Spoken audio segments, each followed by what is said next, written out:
I wish good things to you who's watching this. I am Alexey, still with the travel setup, so that we're going to have a slightly worse quality of sound today, but hopefully, worse quality of sound does not mean worse quality of Carcassonne, because we are already in the quarterfinals of the World Team Carcassonne Online Championship, of the World Team Carcassonne Online Championship 2024, where only the eight best teams remain.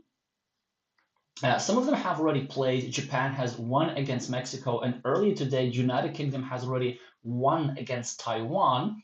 In the moment, we will find out. Well, actually, Hungary is playing right now.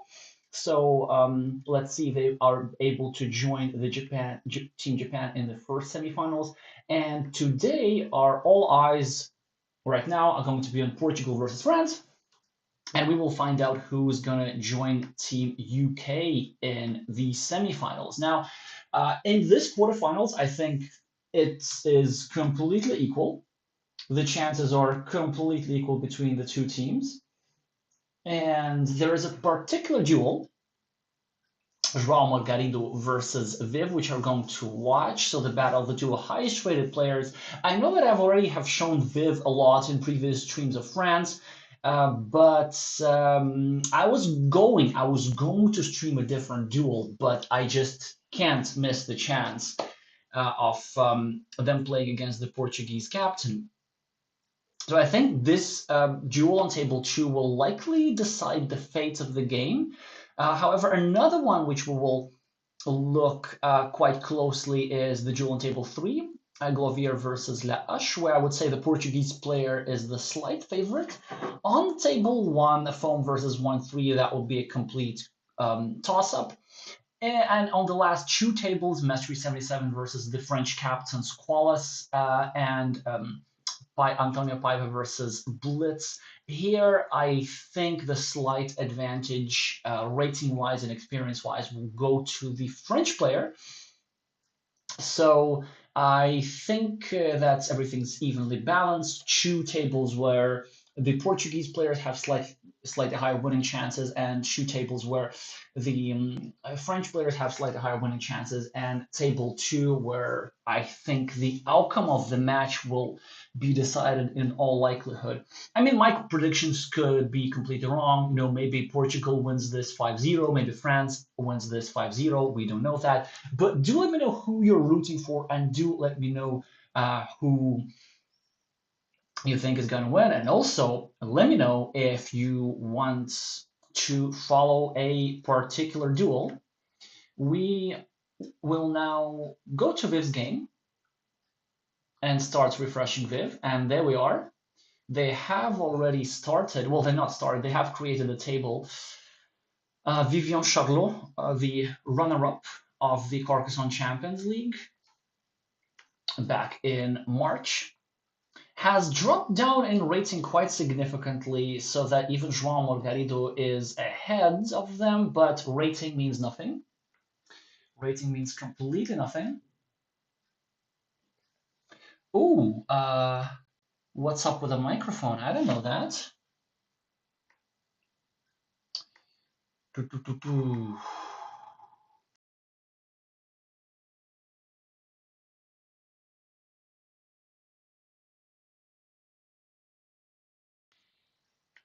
How about now? I think my microphone should be fine. Anyway, right off the bat, we jump into technical difficulties. Hopefully you should be able to hear me now. Hear me now. Okay, this was loud enough. But do let me know. I'm quite paranoid about this stuff. So, what do we see happening? Really not much at the start of the game. There's a ruin brewing in the center. So we see that Joao has occupied the first little city piece, and Vivian has now almost equalized with this meeple. Joao starting a new city over here.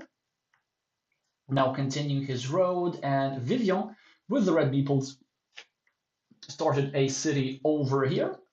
with the idea to maybe draw a triple city tile with a road that would go over here, score 3 points for this little road piece over there, and making sure that this square is blocked so that this meeple of Joao is nearly trapped. A city tile is added to Vivian. Joao Margarito now doesn't even bother connecting actually, so instead he wants to save his meeple upstairs, which makes sense. And presumably an easy restriction move from Viv, making sure that there are fewer tiles remaining that fit into this square. And we will see now if Joao responds with the same move he doesn't. He prefers to score 1 point. Well, the French player presumably is going to take a road here, or they could go upstairs trying to continue this blocking attack.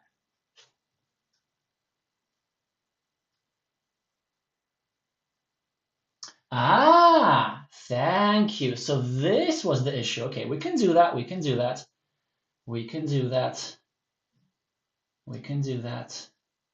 What if we do this? Is that better at all? Well, it's better that you hear me twice instead of hearing me once. But I'm gonna have a look at this.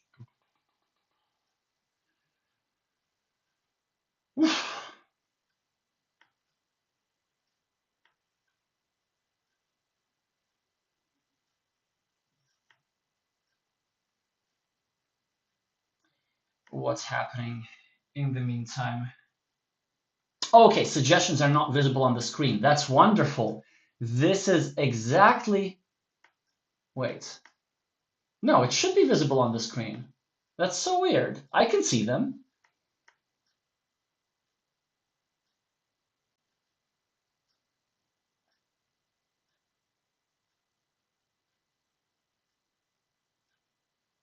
Were you saying João? João. Okay. I mean, I can't pronounce his name properly nasally every time when I'm speaking English.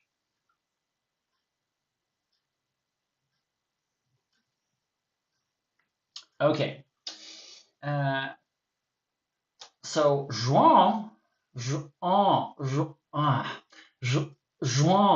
It's harder than it seems. Like I know how it's supposed to sound, but anyway, Vivian finishes a 5-point road, and he has already 11 points ahead on the scoreboard, and he also now draws a tile which the player with the green meeples would have loved, but it's not going to happen. Well, it might happen a little bit later. Oh, okay. You're just rooting for Joao. Thank you, thank you, Diogo. Okay. Anyway, uh, it's a rough situation here. Do let me know if the sound has improved. I'm paranoid. I can try a bunch of things. Okay. Joao decided to meeple yet another road.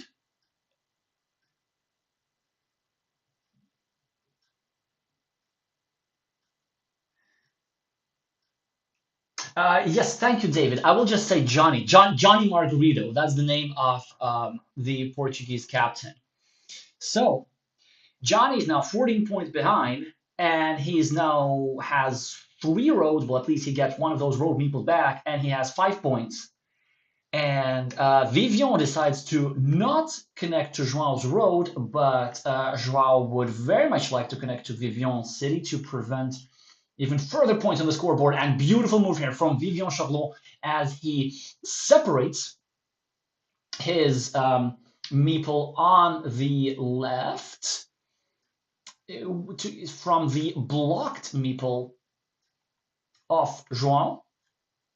So this guy will be trapped with just 6 points, but this guy is very much alive. And also, as the player with the green meeples was trying to block Viv here, immediately He draws a monastery and places it in a beautiful spot, 4-point monastery, then controlling this road, creating an attacking platform against this road, and most importantly, securing the square because there's still 2 triangles and 1 city splitter remaining that fits into the square, so there are 3 tiles in total.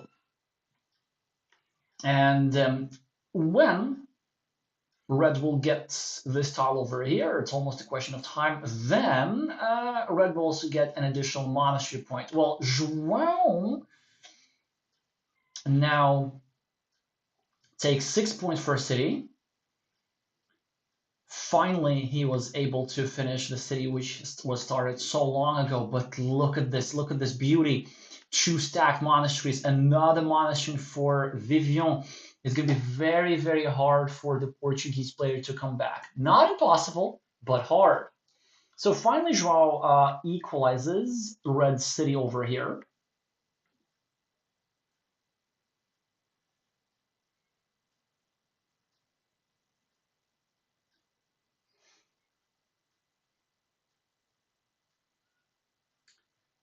Thank you, Afonso. I'm just going to call him Margarito. But I do like the Johnny, though. So finally, a monastery goes to Johnny here, Johnny the monk, for 5 points. There's still 2 monasteries remaining in the deck, so plenty of opportunities for green to catch up on the monastery deficit. Beautiful move here, dropping a city cap next to his monastery, getting a point, and hoping for another city cap that would allow him to score 4 points and further develop his monastery. Vivian now starting a new city, presumably, which will, of course, be immediately attacked by... No, why not? I'm surprised about this move. It seems to me that it would have been more wise to actually start attacking the city, because it's more vulnerable than it seems. But instead, the Portuguese player prefers to just score 1 point. Well, surely now 4 points will be taken by João.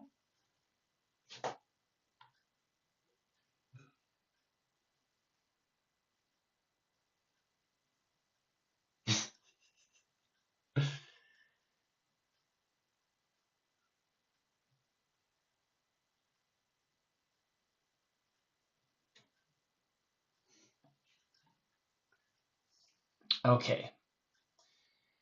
4 points indeed. And look at this. A very unpleasant move from Viv, as João was trying to prepare a monastery spot. Well, I mean, he wasn't trying to prepare a monastery spot. There was a monastery spot. And just before he was going to claim 7 points over here, beautiful blocking move here by Viv. So this shows the power of these partial blocks. It's not that this meeple is trapped. It isn't trapped. But this move accomplishes 2 things. Well, it prevents green from meepling a lucrative feature, and it also makes sure that green will be forced to spend a valuable city cap on just retrieving his meeple back. So finally, as Vivian finishes one of his monasteries, well, the first of his monasteries, João starts an attack, a blocking attack against red up top here. Okay, so now plenty of good moves available for the Portuguese player. He could go over here, maybe block his 5-point road, but make sure that these 2 monastery guys are blocked. He could go over here, simply trying to score an 8-point city, which is something that I would like to do. He could also go over here and claim this road, but that is kind of dangerous because green already has a road open. Let's see, what else could he do? He could actually go over here and try to block this square, but then there's the risk of red managing to connect over here and overrunning a huge ruin over here. So no ideal move. it seems to me that with 12 points behind on the scoreboard, aggression is in order. Exactly. Excellent decision here by the Portuguese player.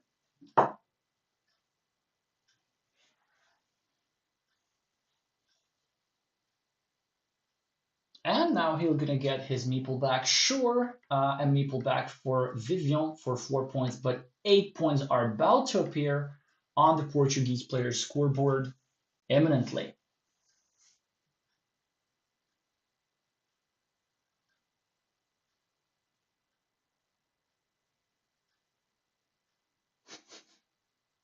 Oh, good to know, Diogo, that you can use middle names. I think in English culture it's called middle naming. Like if you're angry at somebody, then you would call them by the full name. Okay, so next time Joao makes a mistake, I'm gonna go Joao Pedro Margarito. Don't play like this. But I mean, he's playing just fine, so like he knows what he's doing. I think he happened to be the reigning national champion. He just couldn't make it to the World Championship in person for personal reasons. Okay, and look at this. Look at how painful this move by Vivian was over here. Because this actually might as well have been the move that won him the game, because it denies not one but two monasteries for Joao. Imagine if this tile weren't here, this monastery would have been over here, and then this monastery would have been over here, and other people would have been over here. Curve, straight line, 9 points, and more stuff, more points, more points. So all of that was prevented by a simple blocking move.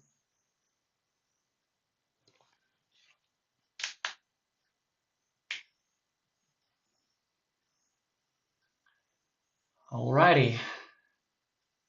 I'm thinking now, given that 17 points on the scoreboard need to be overcome, shall we just go over here and start a new monastery and then hope to get a horse tile, go over here, score 5 points for the road, and then try to build this monastery up?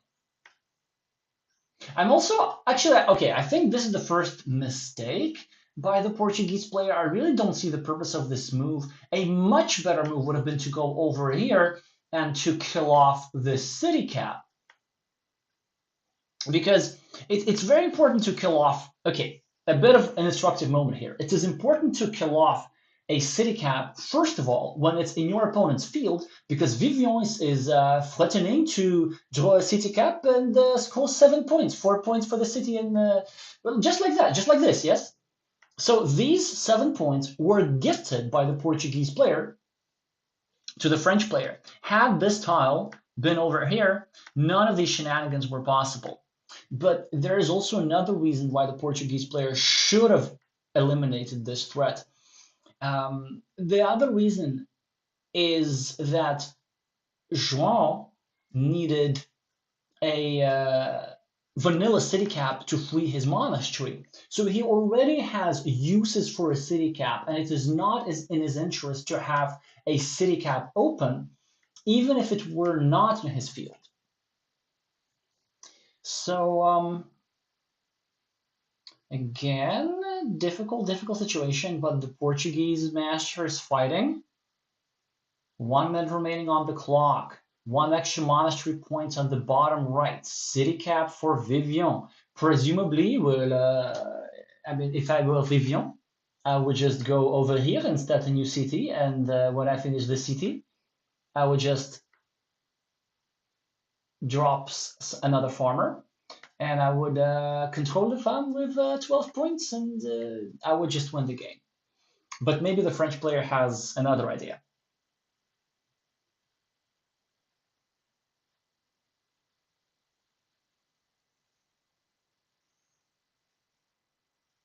Oh, he does have another idea. So he wants to be extra greedy. I mean, he certainly gets the style points.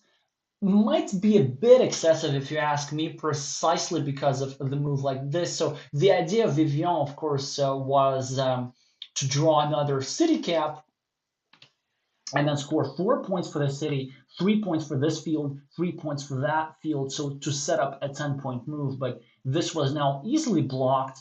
by the player with the green meeples. There is no tile that fits into this square, and now this investment for 3 points does not look that lucrative. Now, Vivian can go over here if he wants and try to attack Joao's road, but he chooses not to. Wow, this is fascinating, and I think this move is this 3-point farmer was played simply to prevent the earlier idea that I was talking about. You know, the one where Joao gets a horse tile, scores 5 points for the road and 2 points for the city. So it seems that the French player with 21 points ahead on the scoreboard is trying to find the most stylish plays, which are also the safest plays. Now, Joao has a variety of options. I think if I were him, I probably would take the 4 points over here. Interesting that this city is still alive unless it's blocked. Well, Vivian actually, will he block the city? That's a good question. No, he won't. He's greedy. He wants to take 4 points. And now, if Joao gets the tile that goes over here, does he? No, he doesn't. There's still one starting tile, I believe. And 2 good uses here and here for the Portuguese player. Now also he could fight for the field. Well, not now because Vivian will of course go over here and drop a 6-point farmer. And this is exactly what happens, but at least there's a little bit of something for Mr. Margarito. But what exactly does he do? It's not an obvious question. Let's think about this. So this is still a completely winnable game.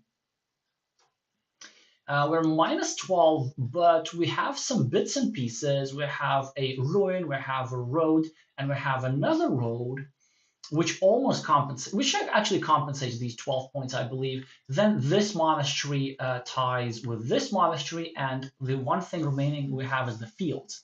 Now, the main 12-point field is the source of our concern.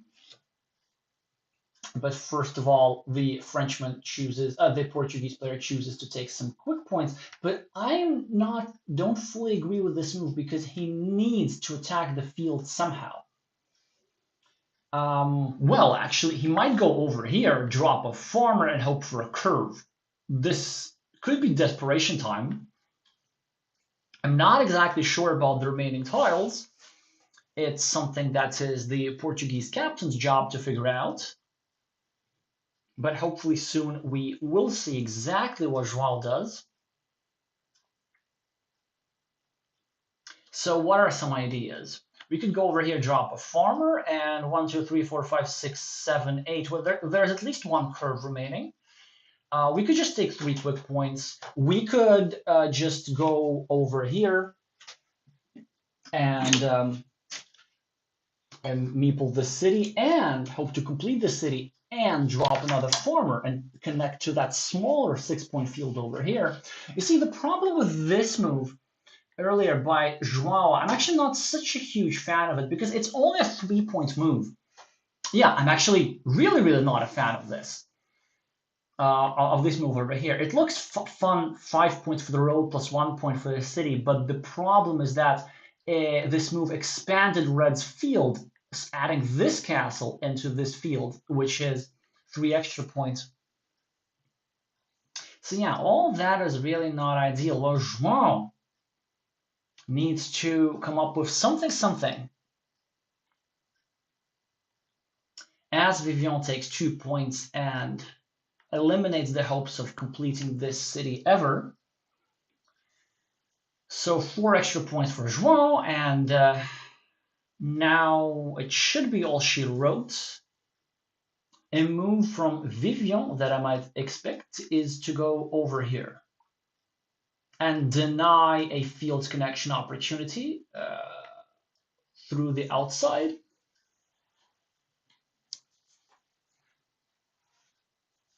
But let's see. The Frenchman is typically very precise in endgames.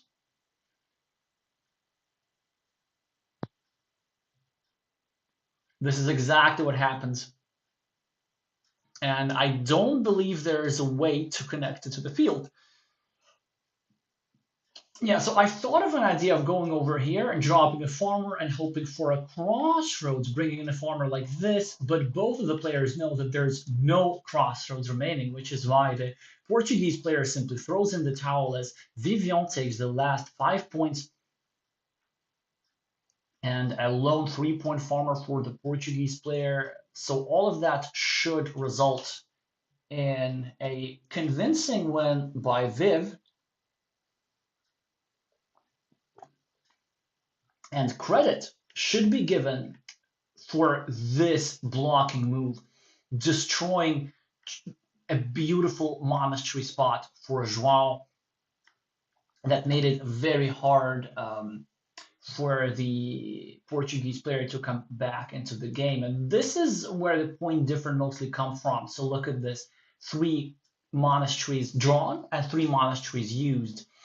3 monasteries drawn for João, but only 2 monasteries used and this monastery blocked.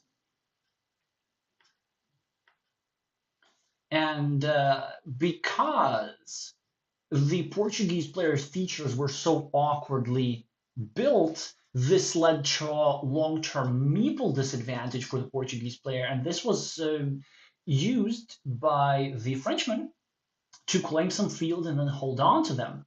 Only a +9 wins, so maybe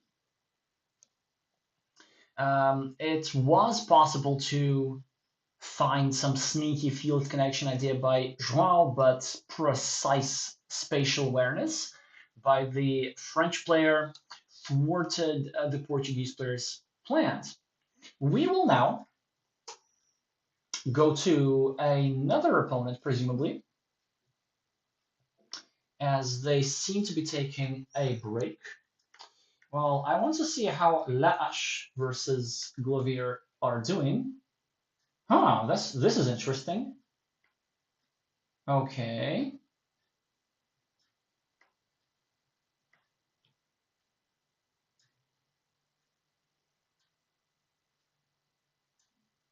Surely soon enough we will see him.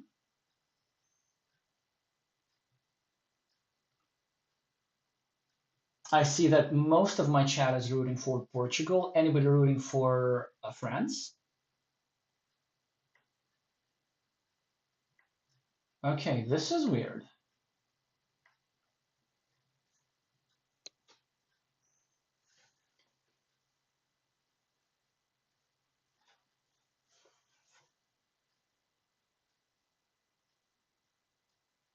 Okay, everybody seems to be rooting for Portugal.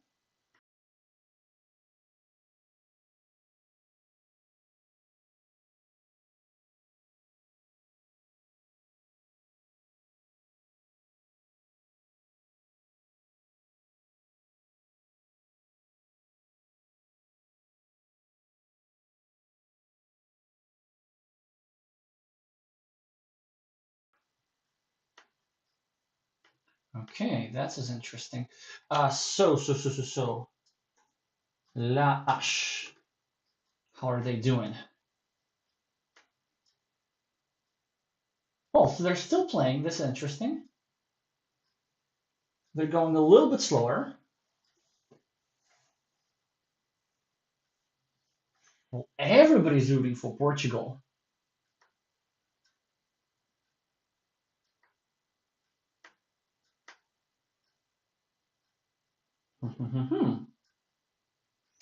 Something seems to be off with Board Game Arena a little bit, like it often is. I'm pretty sure it's not going to be the case forever.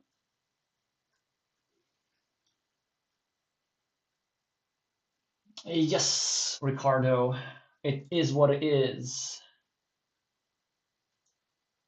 We just need to be a little bit patient. Aha, oh, there we go. Tum, tum, tum, tum. Ooh, the service is having an issue. I wonder what's going to happen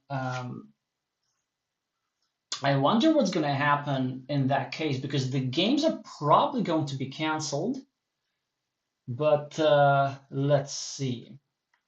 So Lash wins the first game against Glovier with a 5-point difference. So a second point goes to France. Hopefully, the board game arena issues are resolved promptly. Otherwise, we're going to have an anticlimactic finish to the match.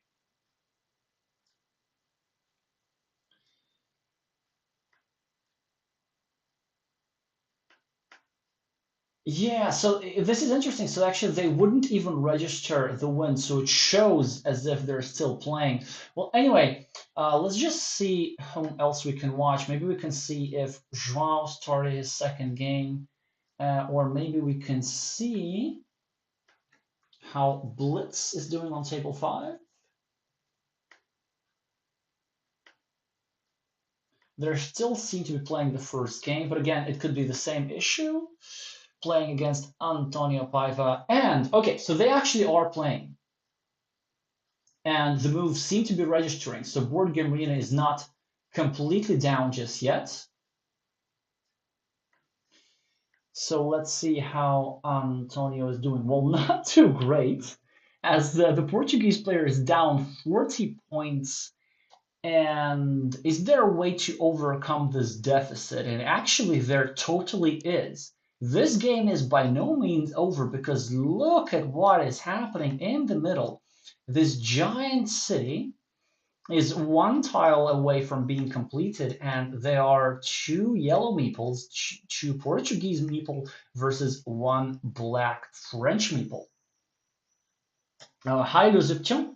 So at least somebody is rooting for France. Thank you, Nico, for confirming that Hungary is the second semi-finalist. So Hungary will be playing against Japan. Certainly super exciting, a huge uphill battle for Hungary, but already a fantastic, fantastic performance for that team. And Portugal versus France, the winner of this match, I'll remind you, is going to play against the UK. Well. Yeah, so I was saying, look at this. There's this gigantic city over here, and there's still 2 tiles that left into this square. So that's a very good chance for Piva to manage to draw something that fits into that square. But let us think this is going to be 1, 2, 3, 4, 5, 6, 7, 8, 9, 10, 11, 12, 13, 14, 15, 16. It's going to be 32 points, which will almost equalize the result on the scoreboard. And then everything else will depend on the field. And actually, it seems that Black has now control of the main field with 2 meeples versus 1. But look at this small field for 9 points up top. It is controlled with a super majority of 3 yellow meeples versus 1 black meeple. And if a crossroads is drawn, then the field is going to equalize. The only problem is there is a single crossroads remaining, the regular road crossroads, and actually Blitz can almost secure the field right now, but I'm not sure the Frenchman's going to see that move. The way they can win this, I think, they just go over here and drop a farmer. And then if Piva draws the crossroads, then the crossroads will bring in not only these 3 yellow meeples, but also this 1 black meeple from here. So that's an interesting geometrical idea that the French player should consider right now. There's an alternative, like there's more of a classical move going over here, hoping to get a city cap and then drop a farmer upon completion of the city cap, but it is not guaranteed to work. This move, however, is absolutely guaranteed to work. But will he see that idea? Oh, thank you for confirming that the upper field has 2 black meeples. But actually, okay, yeah, 2 black meeples. But then it doesn't really matter. The idea of this move is still the same. The only thing that matters is that there's 4 black meeples on the field in total and 4 yellow meeples on the field in total. And by dropping another one, Black will be able to guarantee himself entry into the farm, but Black does not find that move. Instead, meeples a 5-point ruin, which is inconsequential if you ask me. And Piva still alive in this game. They just need to draw this tile really, really soon.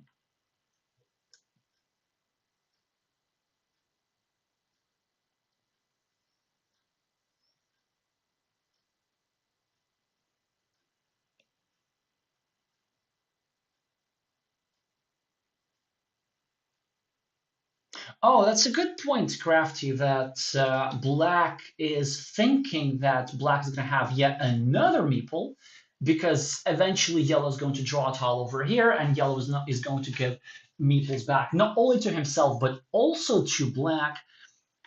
But still, I think that the 5 points are inconsequential, and also it's important to realize what this move accomplishes spatially, because, for example, now Piva could go over here and drop a farmer if he so chooses. Oh no, that doesn't work. Yeah, that doesn't quite work. Because all the 9 curves are gone. But the idea was that a farmer could go here through this area that Blitz has just opened up.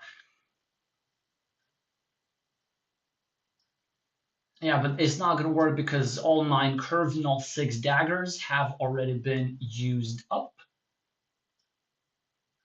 Well, surely Blitz is going to score some quick points now. But again, this idea over here with a farmer, like, it's looks like a strong move to me.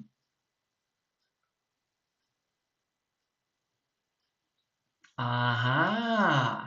So instead, but you see, this has to be a mistake, because,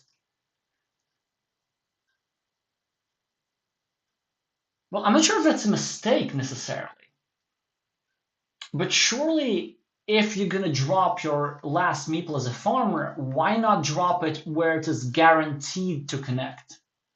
Here it's not guaranteed to connect. If Piva goes over here, then there will still be one tile that fits into that square.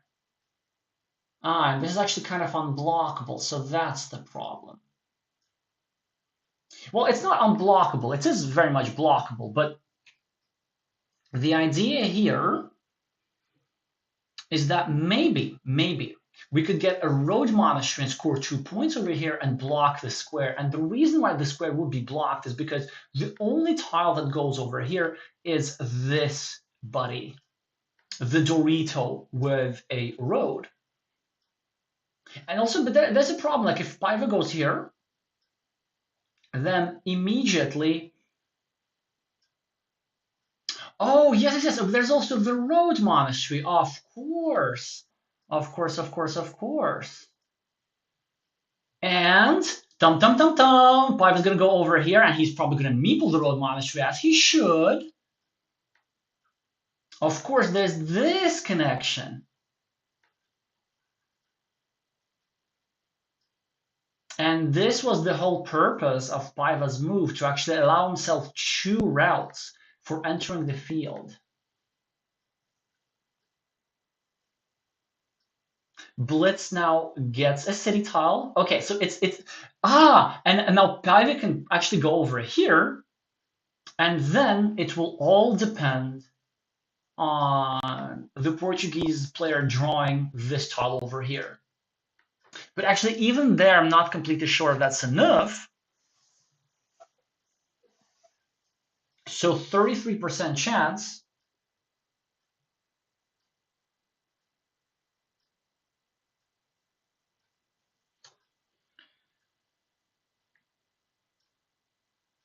Of Yellow drawing this tile.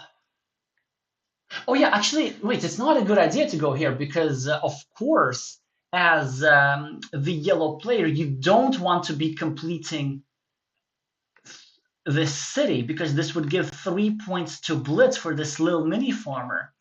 And this is something that Antonio recognized, and he does get the tile, but the big problem for him is he's going to have 3 meeples back and no time to use them, whereas Blitz is going to get a meeple back, and he's going to still have 1 move, and with that he'll be able to score a couple of points. And as beautiful as the sequence was, setting up this road monastery connection and building this huge city, the timing is a little bit awkward, as Blitz can score 4 points for a city, maybe at the bottom, just to put him slightly over the edge.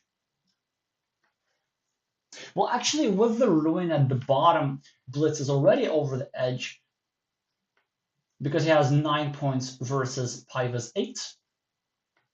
This huge field is tied in the spirit of classical Carcassonne games, and now actually I realize that there was a lot of depth behind this move.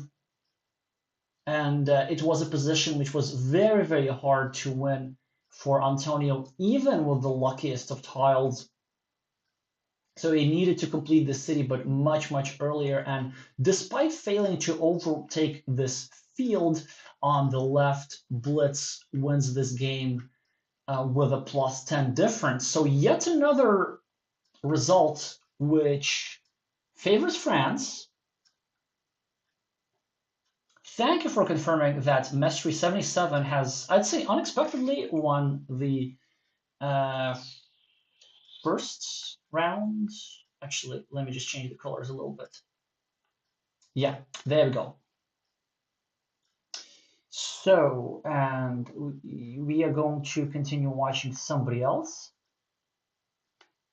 Okay, that's fine. So, has Lash finally restarted playing? We're going to find out soon. Still issues, apparently, massive, massive issues, but okay. So finally, the loss of Glovier to Lash has registered, and they're in the middle of their second game. 29 tiles remaining over here. And the Portuguese player is not in great shape, as the French player whose screen name means the axe, very aggressive, I like it, is aggressively leading with 4 points. 14 points, sorry.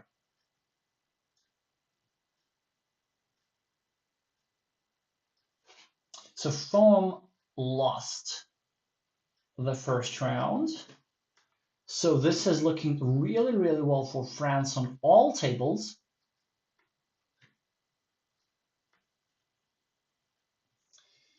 So a fantastic tile for Lash, which allows him to complete yet another city and further his lead on the scoreboard. The compensation road for Glovier is not worth enough points, but the game is still relatively young. The main problem for Glovier is that this beautiful city is blocked, well, almost blocked, but it's almost impossible to complete. However, wait a second. How about we go over here and meeple the city with a second meeple and decide to bank our entire game on finishing this city? This is not a stupid idea at all, because there are still 3 tiles that left to fit into the square. If we don't do anything about this, then eventually Lash will go over here, meeple this little city piece, and then connect to the city. And we want to protect these beautiful 12 city points because we spent so many moves and we don't want it to be spent for nothing. And if we go over here and over here, which seems to be the 2 moves between which the Portuguese player is deciding, then we actually have a solid chance because there's still 2 tiles that left in to fit into this square. Yes, this is exactly what happens. Loving that. Content move right here. This is basically all or nothing. If yellow completes the city, yellow probably wins. And if yellow does not, yellow probably loses. I don't really see any in-betweens. So the French player needs to decide on his strategy here. There are two options. Either we can utilize our 26-point lead on the scoreboard and simply gather enough compensation so that in the event that yellow finishes this city, we are going to try and outrun yellow. We're going to say, okay, you could score 40 points for the city if you want, and it's going to be worth around 40 points. But we're going to be so far ahead on the scoreboard that it's not even going to matter. And this is the perfect tile for just that strategy, as there's a beautiful 7-point monastery spot, and there's this 5-point monastery spot, which also finishes the road for Lash and expand the field for Lash. So certainly a very, very good move. But I can also see him going over here and hoping to block this square, which he shouldn't do. So the Frenchman deciding between a series of beautiful moves. We could go here for 7 points here. Also here is not a bad idea. Yeah, so he goes for the greater immediate point value, a move which gives him 9 instant points with no further meeple investment. Surely has to be a good idea. Glovier now can get some meeples for himself, maybe finish his monastery, probably could go over here. Maybe even drop a 6-point farmer. That's not the worst idea. This is not a good idea. I think don't play moves like these. Don't play moves like these. I can see the idea behind this move. The idea is to make sure that Glovier is a savant. He's a savant. This was, of course, to prevent or to make the blocking of this square harder. The problem with this move is that it made the blocking of this square easier, but the axe, the French axe, did not quite get the tiles that were needed to accomplish such a block. So as Glovier, I would have probably gone over here, tried to finish my monastery, and make sure that I not only finish my city, but that I have still an option to win. Maybe if I don't finish my city, because for example, this city, even if not finished, is going to be worth like 20 something points. Whoa! That's an extravagant move from the French axe, and I can see it working actually. So he's now starting to drop compensation farmers. I mean, I would have preferred scoring 2 points maybe here, in the same place where Glovier just did. But the idea of this guy is to claim this 6-point field, then to claim the field next to this big city, and the unlikely event it gets completed. Now it looks increasingly unlikely that it's going to ever happen.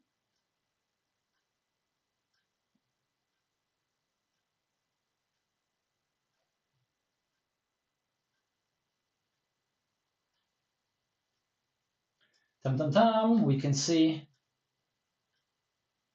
that there's still an issue with Board Game Arena, although some games are continuing.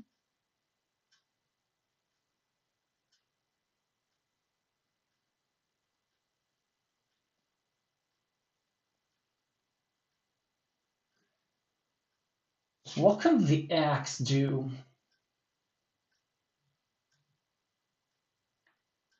He could go over here, trying to block this square, but he shouldn't because there's still one left-handed dagger remaining. He probably should go over here or over here, simply building up his monastery, like, or maybe over here is stronger, putting some pressure on these squares, and really trying to play against the unlikely scenario of yellow completing his city.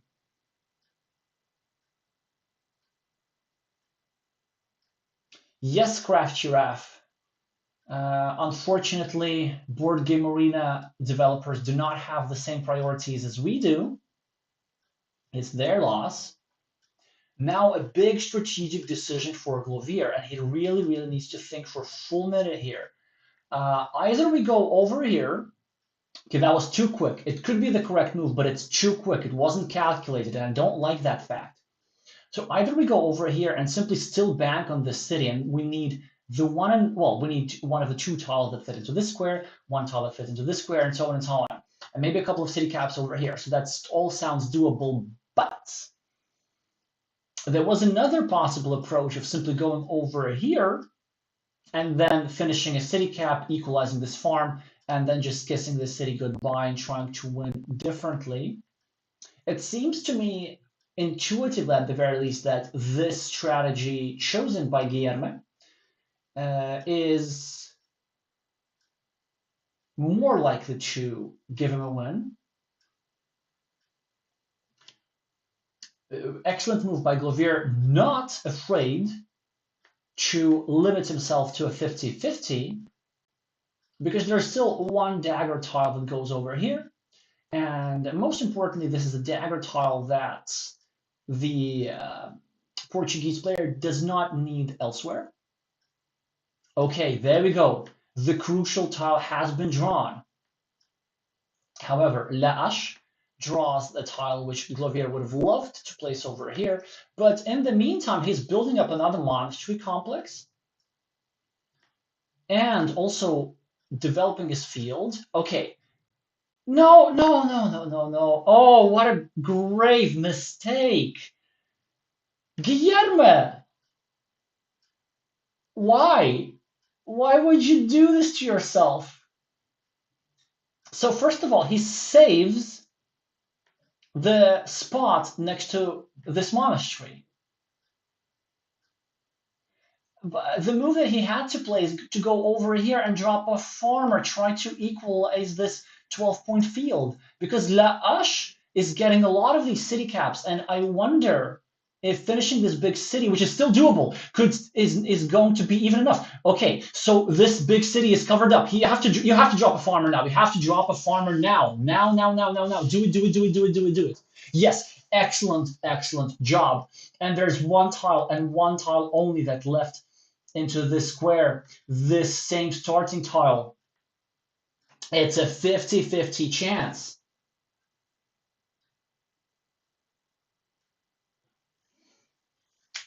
I'm not sure if this big city is going to be enough because Lash went the compensation route and he has already 15 field points over here with a 35 further points on the board, on the scoreboard.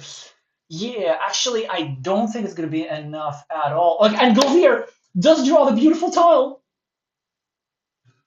He's going to get 4 points for the row. He's going to get a bazillion points for the city, which sure is going to be this year's record. 48 points for the city, and I guarantee you this is the biggest city of the year. This is the city of the tournament. Plus 17 points for Glovier.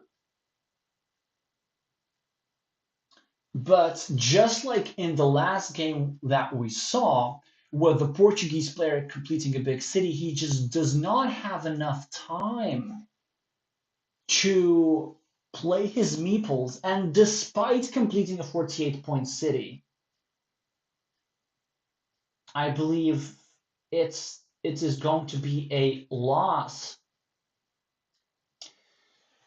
for the Portuguese player. As much as I enjoyed this city over here, so I think the way to victory was, of course, this move. He needed to go over here and drop a farmer and equalize the farm and then complete the city. I'm not sure there was enough time for everything, but at least he should have tried because there were tiles remaining to do that. Yes, and indeed, it's actually quite the point difference. So look at this, such a gigantic city, and still it's all the compensation routes, all the little city caps, all the quick points enable Lash to quite convincingly win the game. So yeah, Great effort here by Guillermo, of course. Massive blunder. This will also remember. However, even with that, I think he would need quite a bit of luck, so he would need to equalize these 15 points. And then he would need to finish the city really quickly. So, but at least by trying to attack the field, he would have given himself a shot. And maybe he could have just stopped, paused, and counted the points and realized that completing the city by itself was not sufficient and tried to push for a further advantage. But anyway, that was certainly most entertaining, well, especially for the French fans, as Lash unexpectedly wins against the Portuguese second strongest player on this lineup without particular resistance. And things are looking not that great for Team Portugal. But only one match point for France. So my French fans should be delighted about this. Let's see if anybody else is actually playing.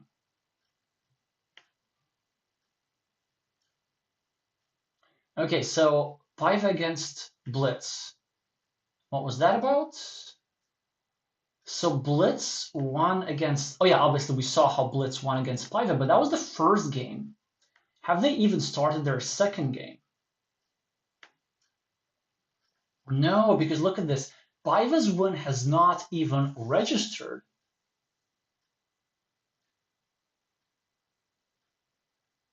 Oh, thank you. So let's have a look at Foam,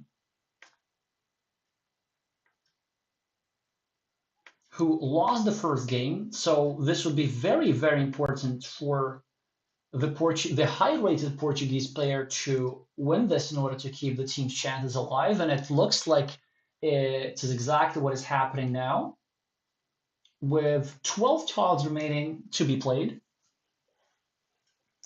The Portuguese player has 4 extra points on the scoreboard and 1 extra meeple to fiddle with. But I see some threats. So first of all, let's just have a look at how we're looking for big features. This monastery cancels out this monastery. And then there's this 6-point monastery, which is slightly better than this 4-point ruin. So that's a bit extra for 1-3.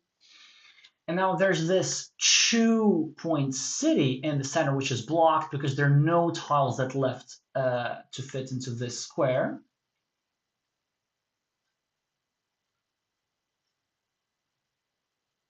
And there's this guy, which is trying to attack this city with a 2-1 meeple majority. But this is also not going to work because there's no tile that left to fit into this square either.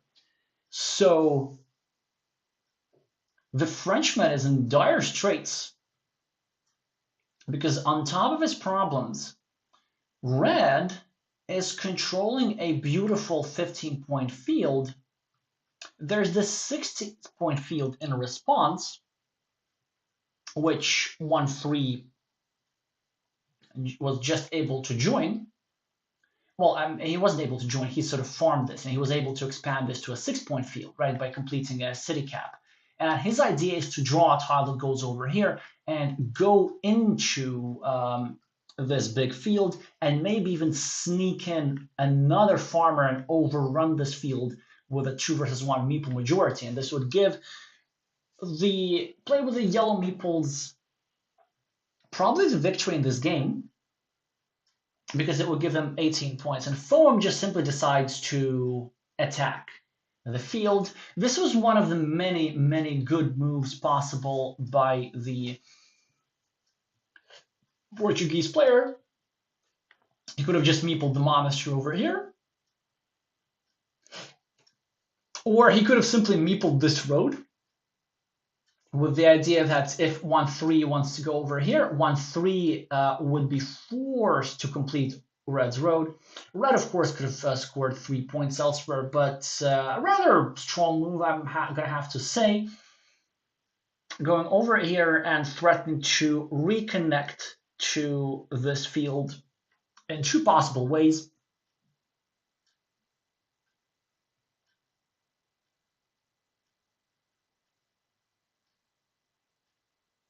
Hi, Nelson. Um, it's always great to see some new players. So hopefully you can learn something from this stream too. For example, you can learn something about connecting two farms. You see, that was a very neat farmer by the Portuguese player because it was threatening to connect in two spots. But the idea, of course, is that this spot got blocked, but there was still this other spot remaining that the Portuguese player was able to use just in time. So now this farmer is enjoying sole control of 15 points here, and really not much can be done about this. I think it was a bit of a miss by 1-3. Well, 1-3, of course, Meeple's a huge ruin, but it won't be enough to win the game. I think the move for 1-3. No. I'm hallucinating something. I really don't see a way for the French player to win without connecting to the field, but also I don't see a way to connect to the field.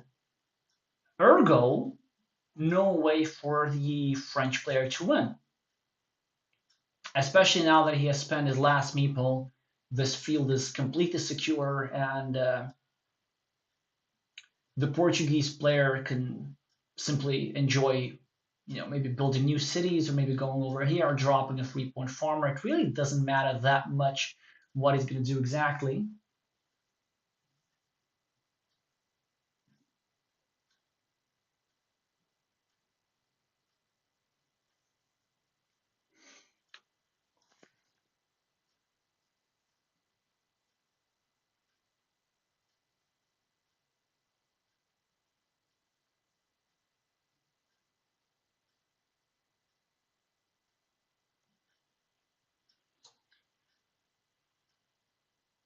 The Portuguese player is going into the tank,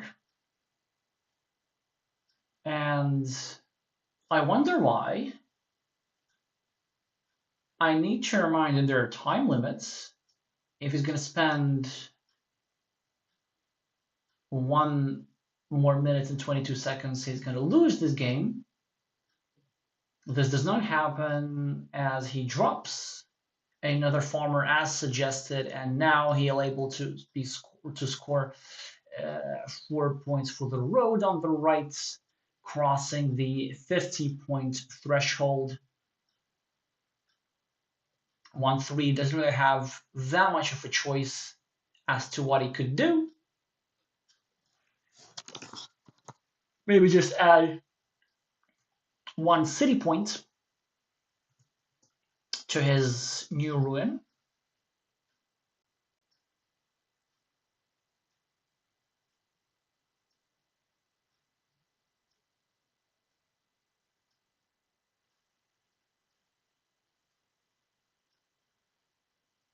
Foam now probably going to score 4 points for the city at the bottom, and with that, victory goes to Portugal in this one. We're going to double check the score difference soon enough. GG, the players are saying. So table 1 is headed to a decider.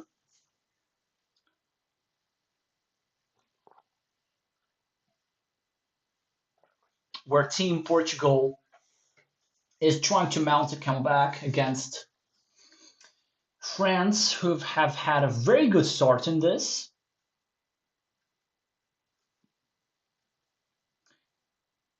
Lucrative ruin for 8 points, but of course, no match for a field for 15 points. Beautiful play here by the Portuguese player, using the monastery to drop an insurance farmer, resulting in a plus 14 win. We're going to update the scoreboard soon enough and head to the decider. But actually, let's just see how others are doing. I think we need to double check Mestry 77. Well, this is interesting.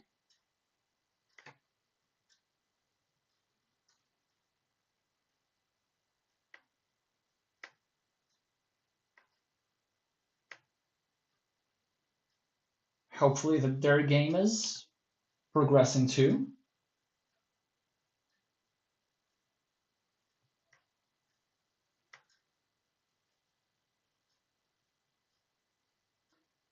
Okay.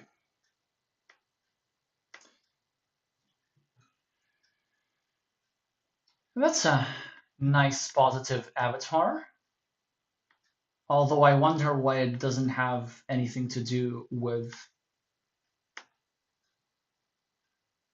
the team. Well, that is interesting.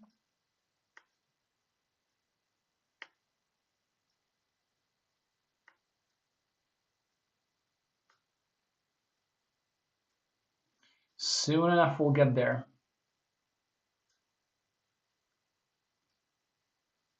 Soon enough.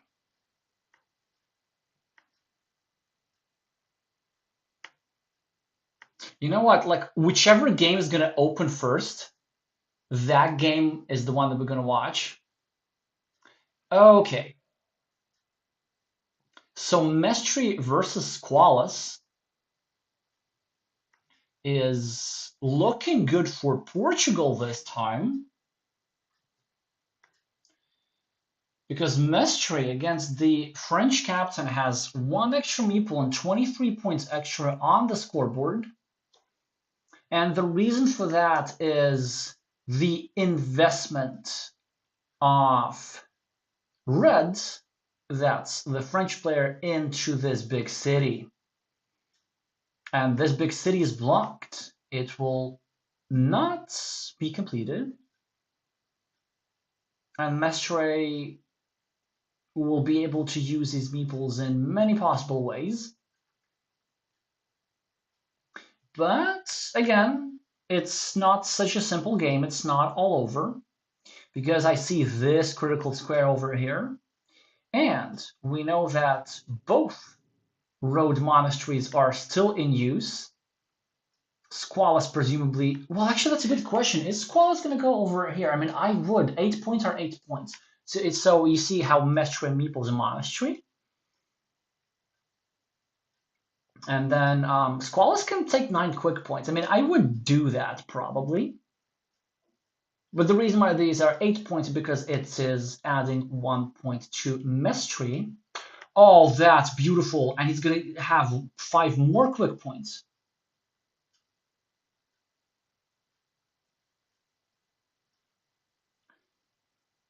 And actually, there is also a way how Red could win this big field because there's still 1 dagger tile that fits over here. And then with back-to-back tiles here and here, Red will be able to sneak in into the big field, and surely this would be enough for the victory. But actually, even now, so the game is way closer than it seems, because Squalus is -10, but no, no! Do I not know something? I mean, 5 points. It's such a automatic move, if you ask me.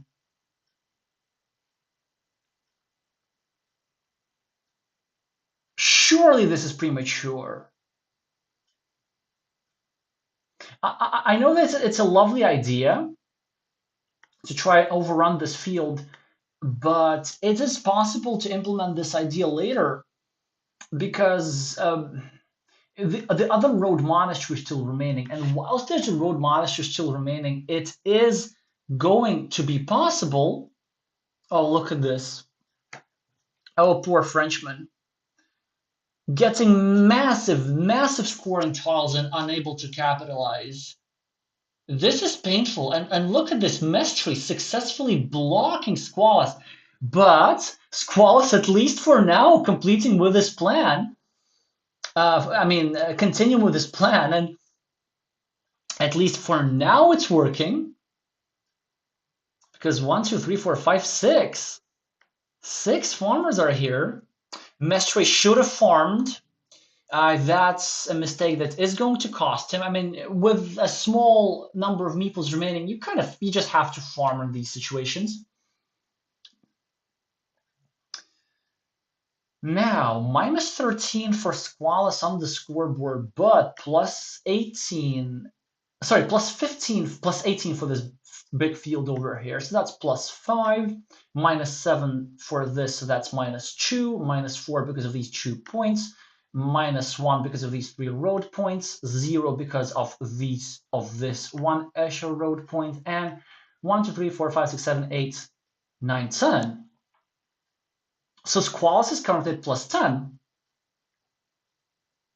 And Mestre really needs to find a way to win this. And he probably does. And actually, I'm thinking, did Squalus squander this? Because had he gone over here, this farm by Mestre would not have been possible.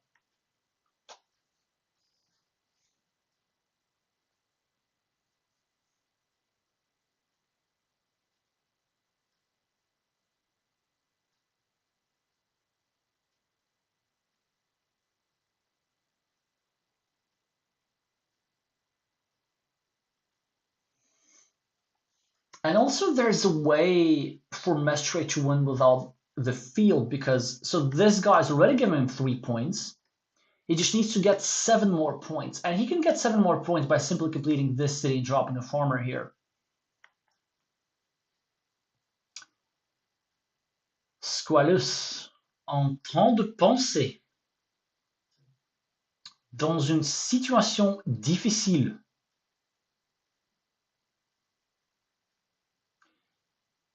There's still a curve remaining, and he really needs to find a way to either draw all the road tiles that are remaining for the square, or maybe find a way to counterattack the field.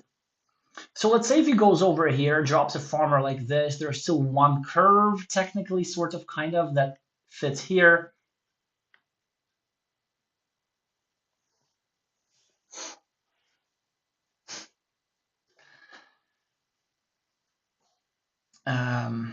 What else he could do? Really, not that much. Maybe I should go over here and meeple the city, but 1, 2, 3, 4, 5, 6, 7, 8, 9. Well, there is actually one Dorito tile remaining. Oh, no, there's 0 Dorito tiles remaining. So it will not be possible to finish this city.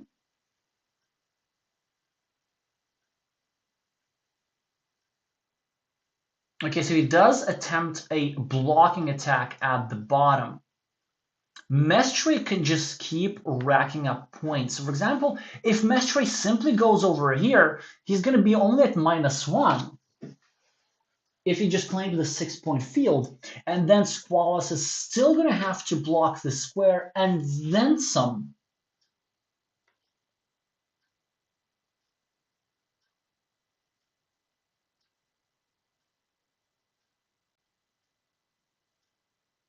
Thank you, Ishan, for confirming about the 3 big cities. While this is good news for Squalus because he's going to be able to block this in all likelihood on his next move, there's still a straight line remaining. Yeah, there are no curves remaining. I think I miscounted. But I think there is a straight line. That's what there should be. Yep, there's a straight line remaining. So at least one tile that fits into that square. 1, 2, 3, 4, 5, 6, 7. Oh yeah, okay, so no crossroads remaining. So this meeple's trapped. Just one tile that goes here. Mestre. But Mestre can still do this. I think he's going to be just fine. Because Mestre needs to draw either the tile that goes over here. Nah.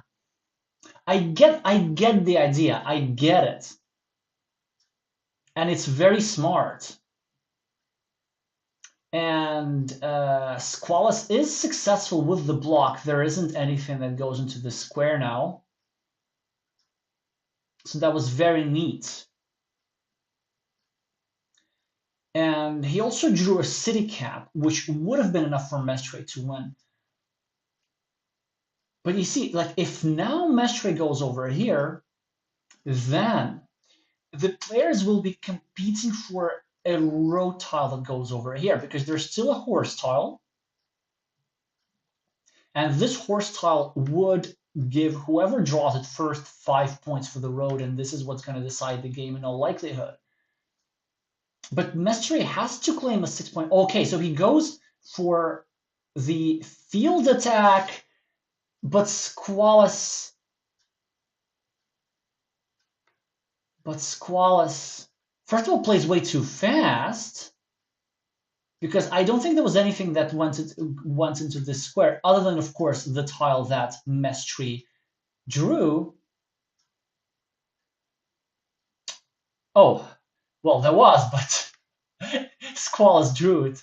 Okay, so now Squalus has to go over here for 6 points, and I believe the French player will have this. A completely winnable game for Mestre. I think the main thing that the Portuguese player needed to realize is that it was possible to win this game without the field, but it's such a common strategic error.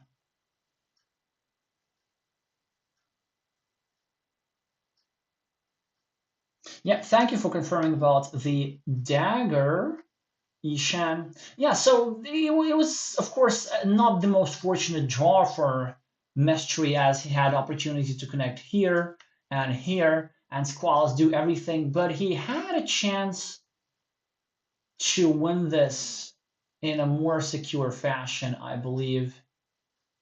Yeah, look at all these field points for Squalus. Again, a very dubious idea, which should not have worked, ended up somehow working. That's just lovely. So 5 extra points for Squalus. I believe that was their second game, which means that they're tied and going into another decider, unless I missed something. But I don't think I did.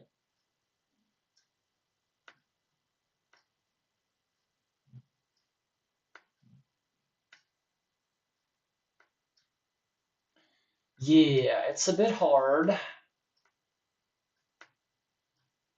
to operate this way. Oh, so João Margarito won the second game against Vivian Charlot, and they are headed to a decider where the Portuguese player suddenly has 30 points extra.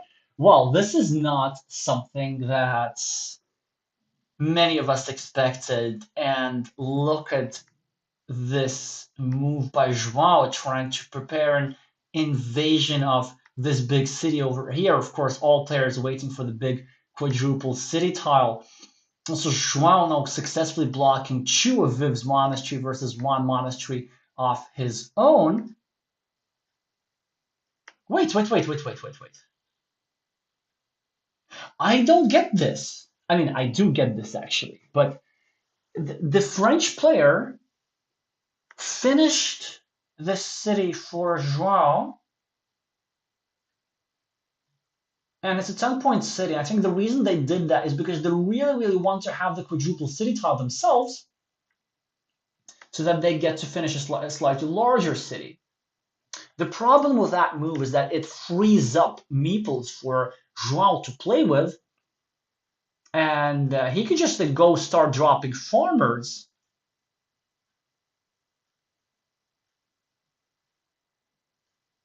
Vivian trying to block the square, trying to block this little green road. But will the Portuguese player even bother?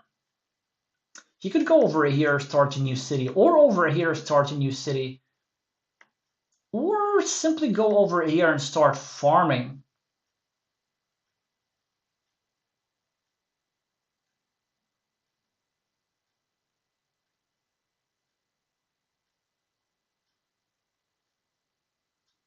Yes, thank you, Elias, for confirming that Viv is able to force a quad city. So for our newer viewers, I'm going to explain what this means.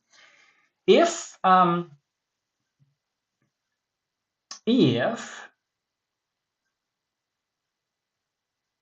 we reach a situation where where, let's say, the player with the green meeples draws a quadruple city tile, and there are no possible squares where they can put it, they will have to put it over here, helping their opponent, because this would be the only legal move. And briefly, before these tiles were here, before these tiles were here, we actually were in a position, we were very close to a position where if green were to draw the quadruple city tile, they would be forced to place it over here, but not anymore, because here, plenty of tiles available.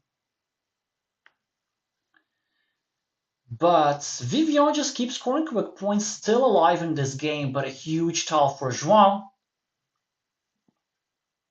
as is able to score 3 points for a road, 2 points for a smaller road, and a meeple back. So this is now going to be a really interesting battle for the farms. Okay, Vivian draws a beautiful road tile, just keeps crunching them quick points. João draws the final nail into the coffin of these two French red meeples. This was the only chance for Vivian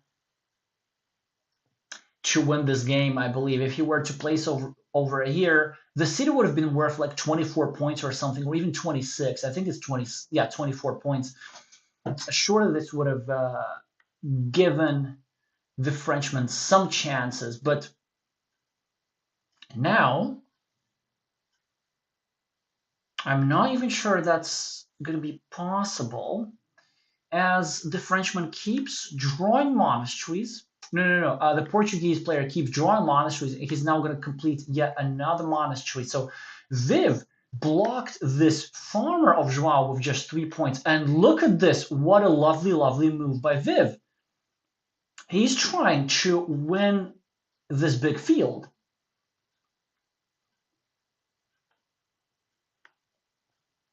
If he gets a curve, he'll prolong his road and he'll sneak in all the way into this field. All the way into this field. But I don't think it's going to be enough. Because Viv n'a pas de meeple. Et c'est très difficile à obtenir des points sans meeple.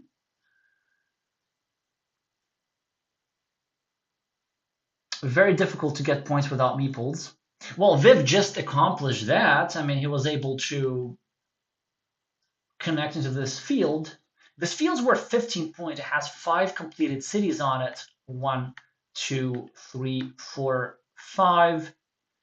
Still not going to be enough, but certainly style points for the French player. Portuguese looks like they are going to turn this match around.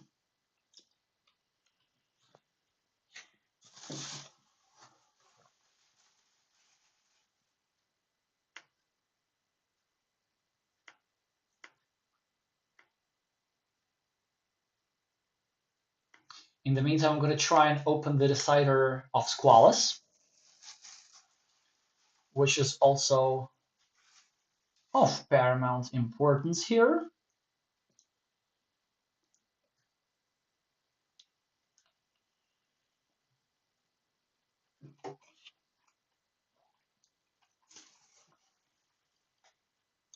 João just keeps making non-moves.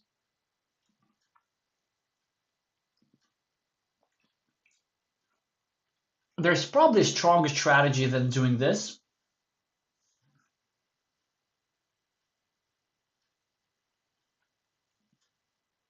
surely he can go here, maybe threaten the completion of a city, or just go here, meepler ruin, knowing that he's one tile away from finishing his lower monastery.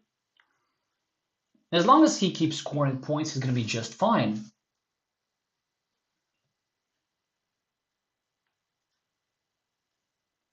Well, actually, I believe the Portuguese player is already ahead.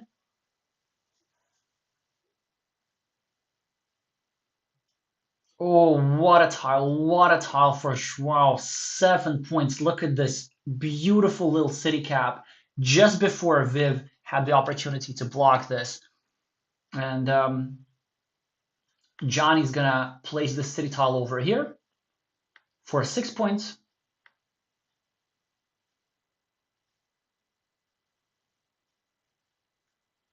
Viv completes a city without meepling it.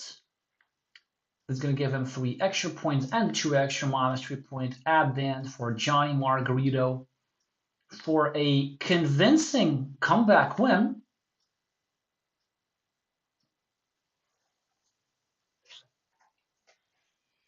So Viv did finish the game. Actually, I think we're seeing a new era of Viv.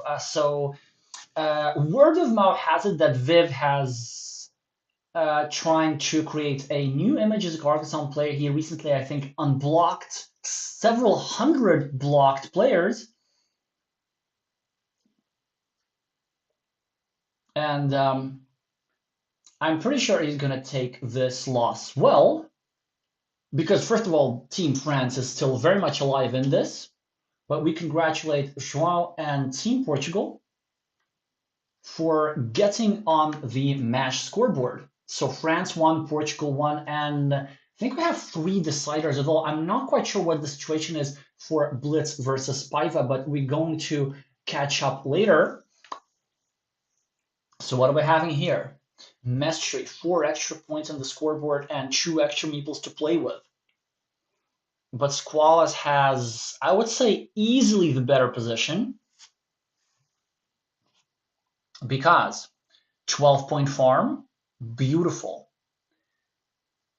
8-point monastery, beautiful. And this road, it's just chef's kiss. 8 points waiting to happen with an extra monastery points and 2 meeples back. So this is looking very, very well for Team France. Well, not that well anymore, as the Portuguese player finds a really good blocking opportunity. So this monastery is now blocked, and these 2 city meeples are blocked, and these 2 cities meeples are blocked. So 3 blocked meeples for yellow, no, for red, and 2 block meeples for green. But with 14 extra points on the scoreboard, this is hardly going to matter. Squalus decided to be a bit cautious with his road. Actually, I can't blame him for that at all. And he has a couple of interesting moves. So the most logical move is to go over here and start a new city, try to draw a city cap, then meeple the farm to get a second farmer onto the field and try to control a 15 or 18-point field with 2 meeples, which should be good enough for the Frenchman to win.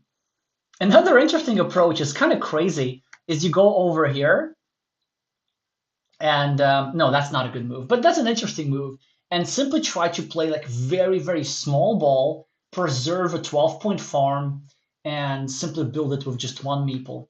And the idea here is this. It's actually not such a horrible move. So he goes for the classic move, but imagine if he went over here, then he would just leave the 2 connection platforms up top, and let's say if Mestre goes here to connect, then immediately Squalus goes here to reconnect, and then he would control a small farm with the smallest possible meeple majority, but with 10 points extra on with 14 points extra on the scoreboard, he decides he's going to go for a more classical approach as Mestre takes some quick points.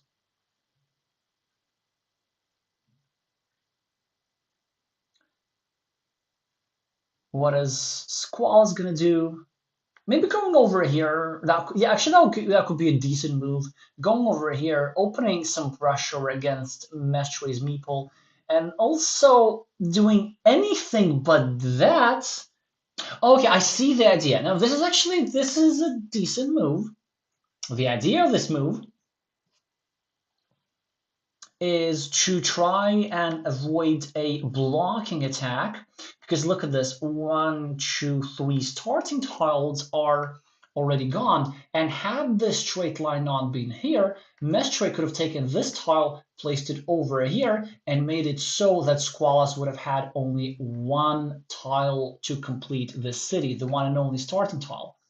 But with the move in the game, there are multiple different options how the Frenchman could finish this city.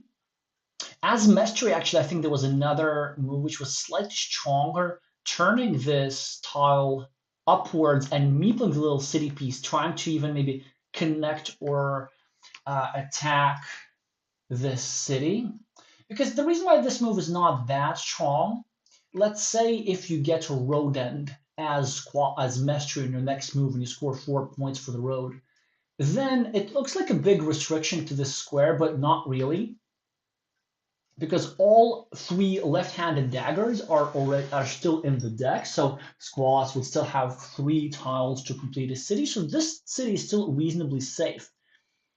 But now the Frenchman needs to decide: is it time to drop a second meeple or not? And he's saying not.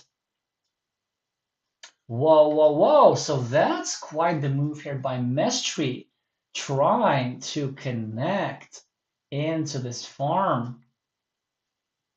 As Mestre, a move that deserved merit was simply going over here and trying to meeple a monastery and then hoping to draw a tile that Squalus just drew, but it's not going to happen. As the Frenchman simply finishes a city for 6 points to get out of the way, Mestre, with not the best looking tile, forced to simply spend it on a shared ruin. Squalus with 17 extra points on the scoreboard. And I think at this point, the Frenchman can just start racking up quick points and even forgetting about the field, because the plan of Mestre is, of course, going like over here, maybe getting a farmer, then connecting here, then connecting here. But all of that stuff takes a lot of moves. But actually, I can see another plan. Check this out. We go over here with a starting tile and we score 4 points. Then we go over here and drop a farmer. And then we place a road monastery here and score 9 points and get 2 farmers into the field with the same tile.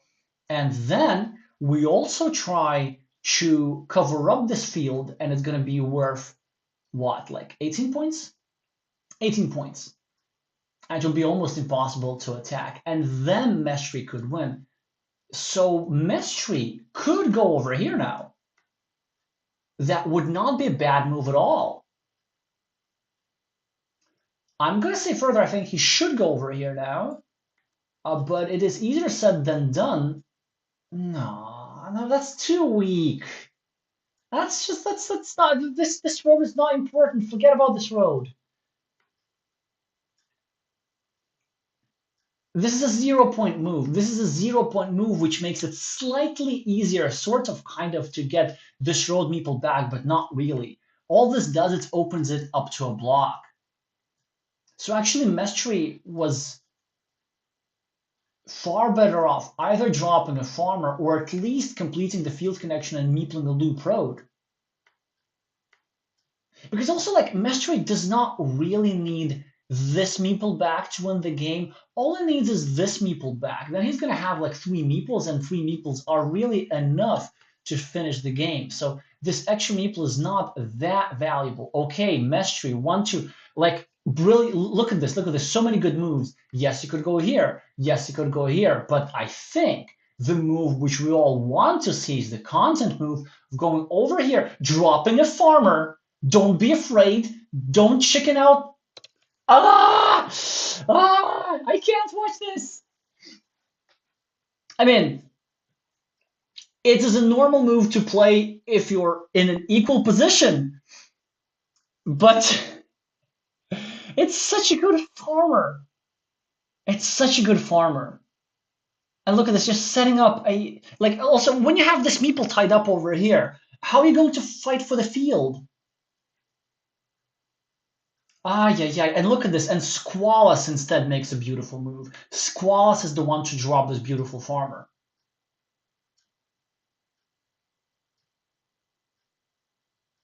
Ah, mestre, mestre. Uh, well, it wasn't an easy find, I'll give you that.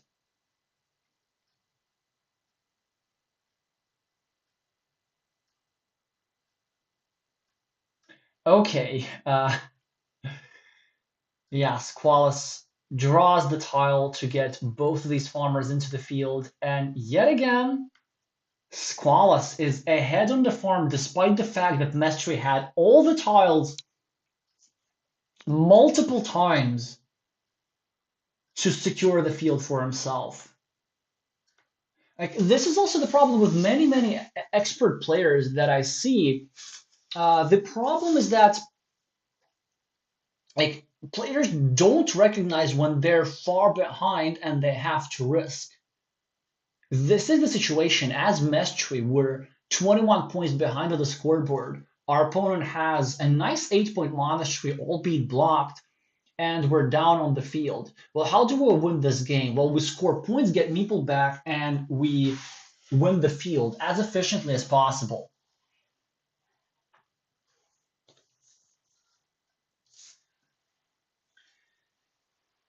Oh, hi, João. Congratulations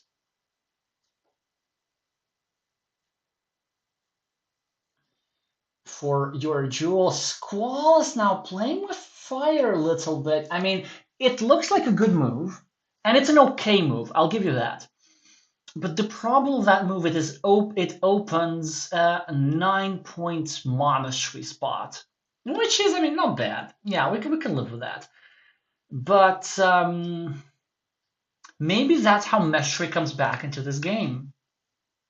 Let's say getting a 9-point monastery, getting a meeple back, and then somehow sneaking in a second and a third meeple into the field. I don't know quite where because the Frenchman did a great job. Well, actually, it was the Portuguese player who did a great job covering up this field before securing it for himself. And now inadvertently, Mestre made this field harder to attack, but this now favors red rather than green.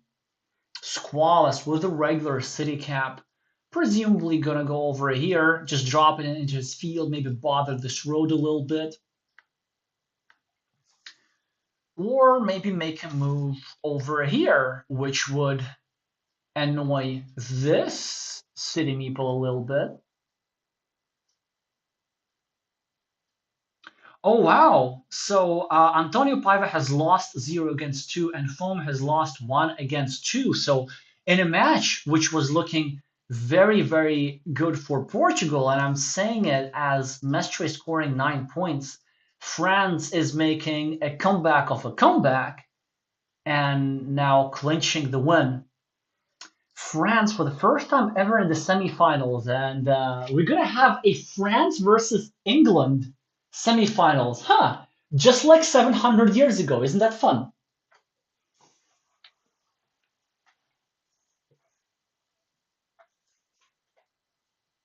Well, good to see that my Portuguese fans are taking it well, but hopefully Mestre doesn't know this. Let's put on a show. Let's give everything that you have in the last 14 tiles of this tournament for Team Portugal. Team Portugal made it all the way to the semifinals in 2022. Unfortunately, we're not able to repeat this feat again. And this team looked like the all-star team that would have what it takes. But France, despite their strongest player, Vivian Charlot, losing in what I thought was going to be the key duel, are able to take this down. And even in this game, it looks like it's going to be a 4-versus-1 result, as 16 points on the scoreboard, extra monastery, and a field for Squalus. They're equal on meeples, and Squalus probably going to go over here to further annoy Mestre's little city meeple. Elias is asking, did England ever invade Carcassonne? I'm not a history buff, but Carcassonne's like south, so I don't think the English would ever get there. But maybe somebody who knows history well could correct me. One extra point for Mestri, but this was actually a good move. As we can see, his meeple upstairs is all but broken. But the main purpose for Mestri is, of course, trying to get a meeple back and try to overrun this field, because equalizing this field would be not enough. He wants to get a city cap, score 4 points, then drop a farmer, then connect to the field, then finish this road, and then drop a farmer somewhere else. I don't know where exactly. And then get a meeple majority on this field. And even then, I'm not exactly sure how he would win, but look at this. Very, very interesting move by the French player. Actually, I don't agree with it. The idea here is to limit the city cap and not allow Messi a field invasion. But the reason I'm not such a fan of it is because I know Mestre maybe can finish this road and like attack the field somewhere else. For example, this is a decent attacking spot. Like we go over here, we drop a farmer, and connect here through a vanilla city cap. So I think the French captain is being excessively fancy. Probably the move that gave him the best winning probability was just scoring 3 points. Or maybe attacking this road. No, 3 points were better. Because the way I try to win this as the French player, I would try to get this to a situation where I would have a 100% chance of winning. And given that I'm already 16 points ahead on the scoreboard, if I'm just a little bit further ahead, I would make it so that I would not lose, even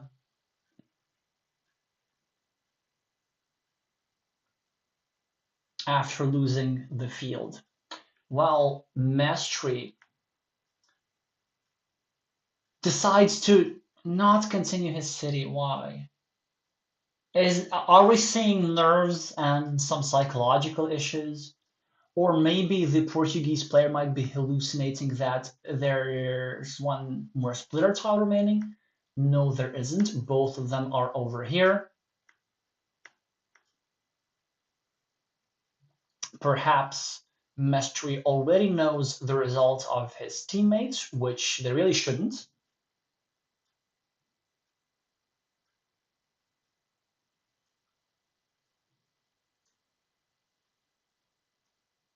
Look at this. Squalus is being precise, still trying to block. So now let's see if he gives in to the temptation of scoring 7 points over here. That'll be 4 points for the city and 7 points for the field. I think he can afford to do so. Unless there's a rodental for Mestri and a plan how Mestri could get 2 meeples into the field. I don't think that is ever going to happen. Well, now Mestri, of course, going to attack the field way too late. And he's going to successfully equalize the field, but Squalus is now 20 points ahead on the scoreboard as a result of all those quick points.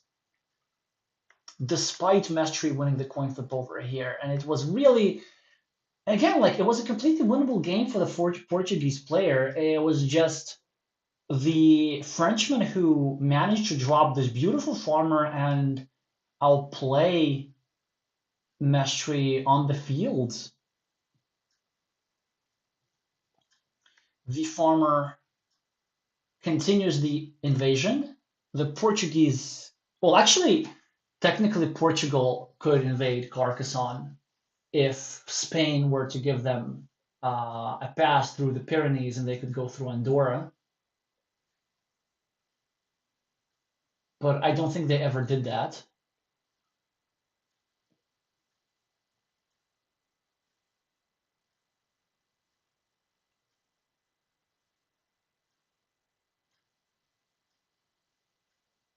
Yeah, and look at this, and Squalus even getting these extra city points. Let's see what the players are saying in the chat. Is everybody being courteous or... Wait, Squalus is saying congrats to Portugal. Does he not know?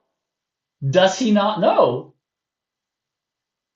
That would certainly be a fun thing to find out. Yes, board game arena problems. I know something that can happen, but let me... So Piva won against Blitz and 1-3 won against Foam. Wait, no, Blitz won against Piva and 1-3 won against Foam, and Squalus once against Mestre, and France for Portugal won. Not the kind of result that I expected, especially given that on table 2, the most crucial duel, João Margarito managed to win against the Carcassonne Champions League runner-up Vivian Charlot. So it will be France who will be playing against England in the semifinals. I will go out of my way to make time to stream that match. Actually, I'll try to stream both semifinals, of course.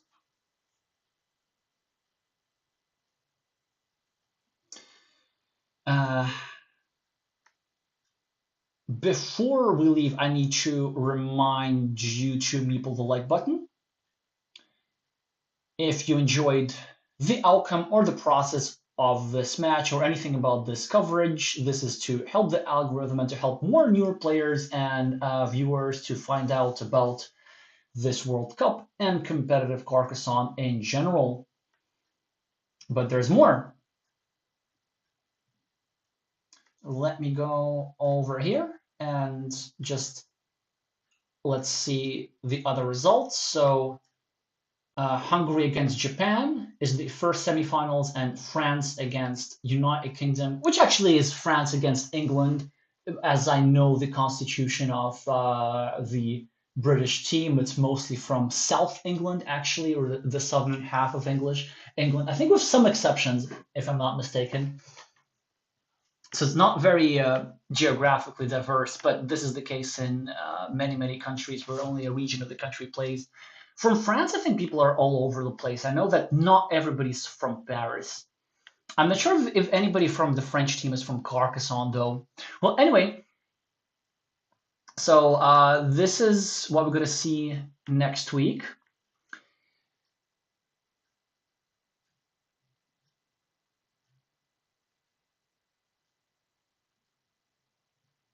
Yep. And since I'm in another travel arrangement, I don't have my piano with me. But to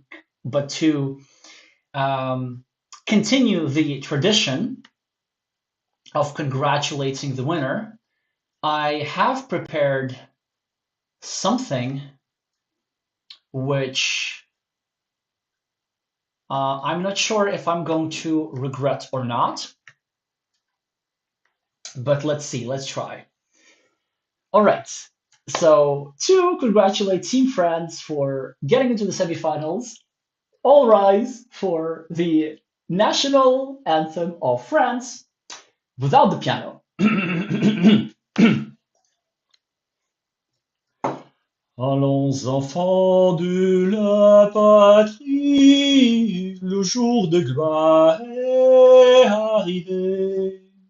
Contre nous de la tyrannie, l'étendard sanglant élevé, l'étendard sanglant élevé. Entendez-vous dans les campagnes mugir ces féroces soldats? Ils viennent jusque dans nos bras, égorgez vos fils, vos campagnes, aux armes citoyens, formez vos bataillons, marchons, marchons, croissant impur, abreuve Sion.